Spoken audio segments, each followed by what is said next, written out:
Cheikhna Ahmad Tijani soccondirɓe jaati Cheikhna Ahmad Tijani hay so on mbawa dañde gande ɓen kono noon daroɗon darde mbaadi ɓen wonon jiggol ɓen jiyon jiiɗe ɓen nanon nanɓe ɓen saabu on nani ko ɓen nananno on jii ko ɓen jiyanno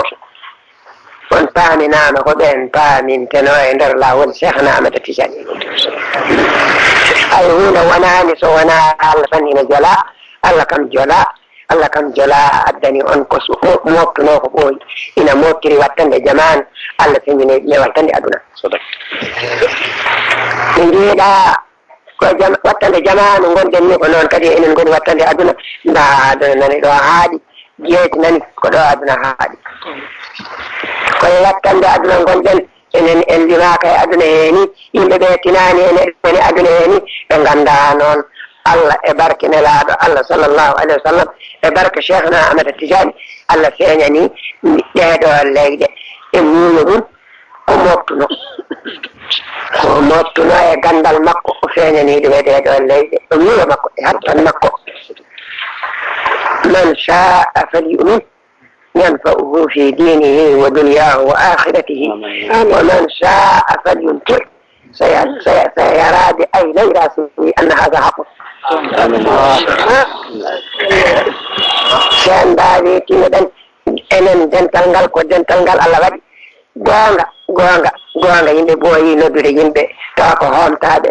nawa yimɓe majjinoɓe men kono wona dental bangal dani hay goto umpaka ko foti dani helugol nelaɗo Allah sallllahu alayhi wa sallam e rendata nokku goto ina deeƴi so wona tawa ko Allah rendini ɓe ina jola yurmade ɓe ko woni sonade ko hay sono heewa ardata ko gotel ina saako ina waɗa ina halko ina yaha ina halko kono rendata ina waɗa dente ina jooɗo ɗo ina haalda Allah ɗum koko woni gonga ko waɗata noon so tawi noon ɗum ka ko gonga rendirini ko alɓe Cheikh Tidiane tan goni ɗo ko ɓe tan ndendi ɗo ko julɓe tan ndendi ɗo ko ɓerɗe kuccuɗe Allah tan goni ɗo so tawi ɗum ko gonga tawde ɗum ko gonga ujunnaje 12 julɓe ɓen gayna ni Allah kono aduna fof deftere nde yawtani ɗon e kono onon kono Allah timmu on goni ujunnaje 12 so on mbawi kulon Allah tinno ɗon nde won Allah tinnon on alqur'ana nde won Allah gonen lawol Cheikhna Ahmad Tijani e gonga goppon ɗi aadaji e bidaji goppon hulɓerede Allah goppon settude ɓiɓɓe moɗon onon jangina ko wona alqur'ana jangini alqur'ana ko ɗum woni battane gande mo waɗani ɗum foyno min sa amma baridin sa yarana damahu mo janginani ɓiyum alqur'ana mo janginani ɓiyum alqur'ana sittina taw ma jooɗo ɗo ha joni ina naftoro oɗo aduna ɓawo duuɓi 10 duuɓi nogas ha joni ko wiyeteɗo ko ina waɗa ɗo yo anda sikkitinande mo wawi kala hula Allah mo wawi kala jangina ɓiyum alqur'ana amma qaribin satarawna shay'an aziman ajiban so on mbawi kulon Allah so on mbawi ndewan Allah so on mbawi jangon alqur'ana so on mbawi nangol lawol Cheikhna Ahmad Tijani so on mbawi jiɗde jonto Allah goppon fitinaji goppon yimɓe aduna mumen paccidon yimɓe aduna e aduna mumen ndewan Allah kulon Allah wota kaɓe ɗe wota kuɗodire wota kaɓe ɗe wota gañine hay goto wota gañe wota mone e needi kono noon kule Allah ndewe Allah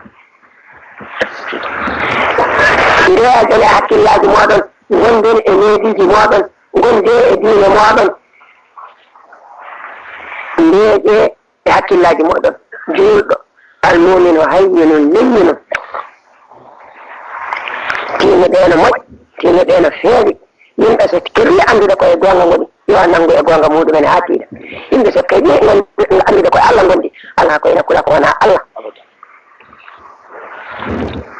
neɗɗo so yesi hulde Allah hayiti hulde ko wona Allah neɗɗo so yesi yidde Allah hayiti yiɗoyde ko wona Allah neɗɗo so yesi wonande Allah hayiti wonanoyde ko wona Allah neɗɗo so yesi yonede Allah wonta yone ko wona Allah Allah so yoni neɗɗo wonta tampuɗaminade ko wona Allah kulo Allah jiiɗe Allah jeleɗe Allah gonane Allah Allah wonana on Allah yiɗa on Allah rokka on hurum ma Allah rokki hurum hay goto yettata ko ɗum walillahi l-izzatu wa li rasulihi wa lil mu'minin tolgo ko Allah jeeyi ɗum nelaɗo Allah jeeyi ɗum wa lil mu'minin sen mbawi kulan Allah gande ko yiɗon ko wattinde koye juuɗe julɓe waabide o aduna koye juuɗe julɓe wattinde wa'ada Allahu alladhina amanu minkum wa amilu salihat la yastahlifannahum fil ardi kama istahlefa alladhina min qablihim ولا يمكنن لهم دينهم الذي ارتضى لهم ولا يمكننهم دينهم الذي ارتضى لهم ولا يبدلنهم من بعد خوفهم امنا ولا يبدلنهم من بعد خوفهم امنا الله يميت وعد الله الذين امنوا منكم وعملوا الصالحات لا يستخلفنهم في الارض كما استخلف الذين من قبلهم لا فدارك فدار الله وذلك له لا الله ni leyduko Allah woodan ɗum to ara wonde Allah woodanino ɗo wattande ma Allah yaltini layre kefere ha laaɓa hikka yeddo ladde waɗa e layri diine ha wona diine l'islam ko kañum tan woni hen hay goto wiyata hen kefere hay goto wiyata hen fasik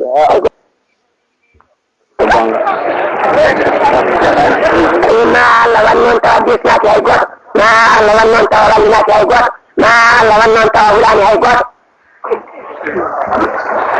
on sanga gondunoɗo e Allah ma yettu Allah on sanga kuccunoɗo e Allah ma weltoɗo Allah fafirru ila llahi jami'an yodi wono fof kucceto Allah la tafirru ila dunya fa innaha shaqawatun wa mal'unatun so on mbawi kulon Allah gandon Allah rokki on ni yanna ko dokkal Allah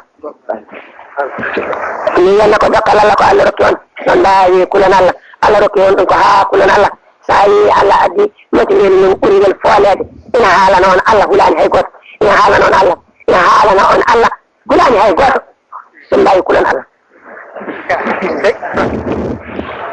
mi mbawirani ni ko noon cuusirmi mi andi komi mbawa waɗa mi wawa kono noon ko noon pellikirin wondema mi haal Allah kule Allah fi zahirikum kule Allah fi batinikum kule Allah fi niyyatikum kule Allah fi halatikum kulliha hay hunde heɓata kulɗo Allah hay hunde heɓata kulɗo Allah so wona ko yinnoto Allah hay hunde heɓata kulɗo Allah so wona ko yinnoto Allah hay hunde heɓata kulɗo Allah hay tatti la fi dunya wala fi l'akhirati kulɗo Allah hay to hulde mo wona Allah wonta waw hunde ɗo kulɗo Allah ma ja'ala Allahu lil kafirina ala al mu'minina min sabila kafa Allahu al mu'minina al qital Allah heɗani julɓe haare Allah heɗani julɓe Allah ɓuuri ɓe ɗaccata heɓɓede ɓene fijira julɓe Allah ɓuuri ɗum yeɗa ƴeewe ko wanno ɗum koko ɓenni ay gonga o waɗi ɗum na kono noon ko julɓe yo mbano noon